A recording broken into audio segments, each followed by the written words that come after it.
As you had studied earlier, that there are four types of atomic orbitals.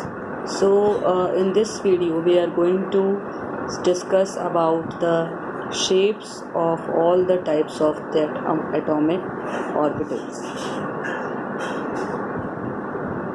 First of all, s orbital. Okay, so basically students, the shape of the s orbital is spherical in shape. Basically s orbitals are non-directional and spherically symmetrical. This means that the probability of finding the electron is same in all the directions at a particular distance from the nucleus. Okay, so this is the diagram of the 1s orbital. Okay, and it on the three-dimensional axis it is represented like this. This is your x-axis, this is your y-axis,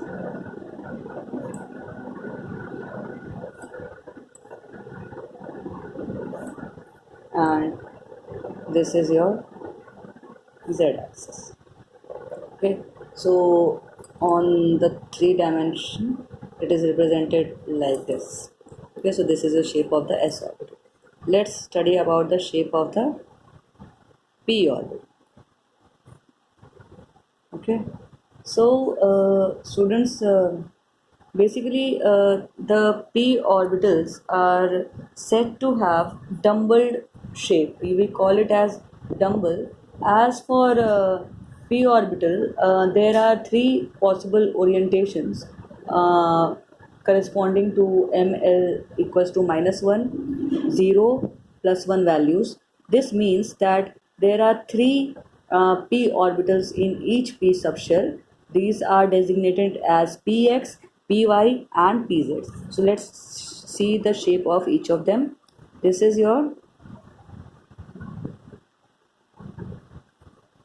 x-axis, this is your y-axis, or you can say this is your z-axis. Okay, so if the two lobes of the p orbital lie on the x-axis, then it is known as the px orbital. If the two lobes of the p orbital lie on the z-axis, then it is known as pz orbital. And if the lobes of the p orbital lie on y-axis,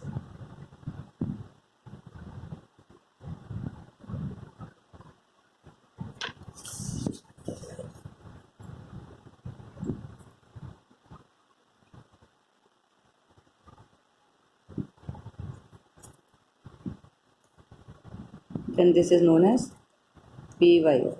Okay, so these are the three p orbitals, px, pz and py, and the shape of the s orbital. Let's discuss about the shape of the d orbitals.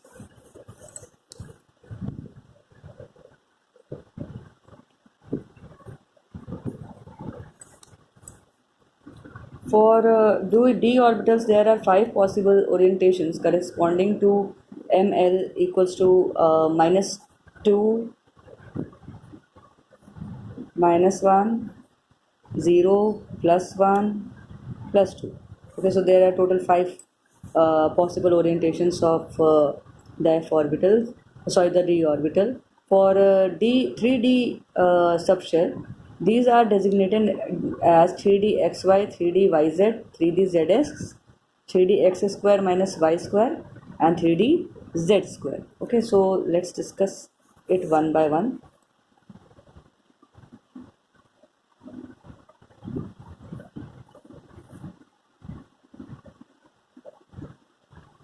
Suppose that this is your x-axis, this is your z-axis, and this is your y-axis. Okay, and now this is your dxy orbital. Okay, So one will be dxy orbital, means the lobes will lie between the xy axis. This is your xy axis here, and from here like this, between x and y. Okay, so this is how they, here also it will be like this, between x and y, and from here also. So this is the shape for the dxy orbital. Okay, so next,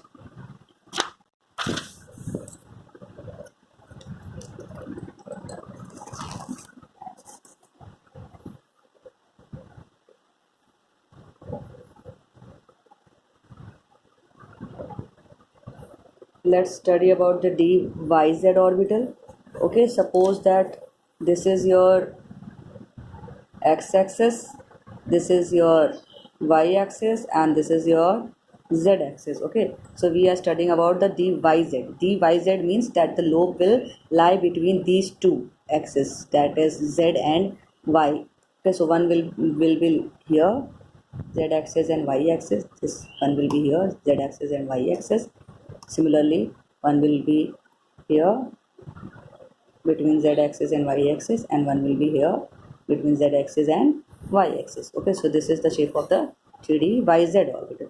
Okay, it is also said that it is as the p orbital is dumbbell shape, the d orbitals are double dumbbell shape. Okay, so in this we are going to study about the 3D and dzx. Okay, this is your x-axis, this is your y-axis, and this is your z-axis. Okay,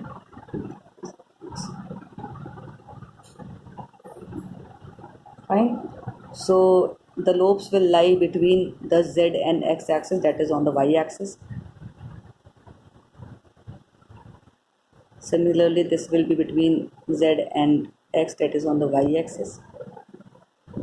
So this is the shape of the 3D zx. Now the shape of,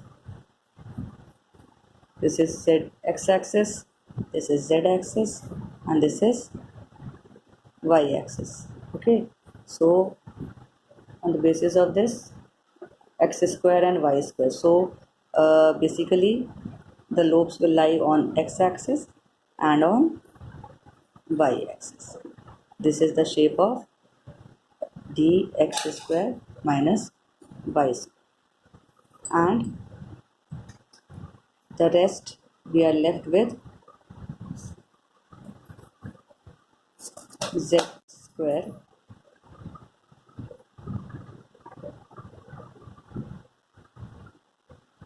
this is the shape of the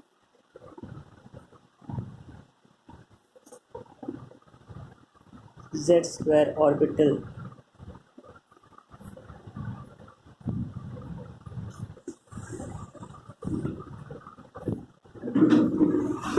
So these are the 5 orbitals of D.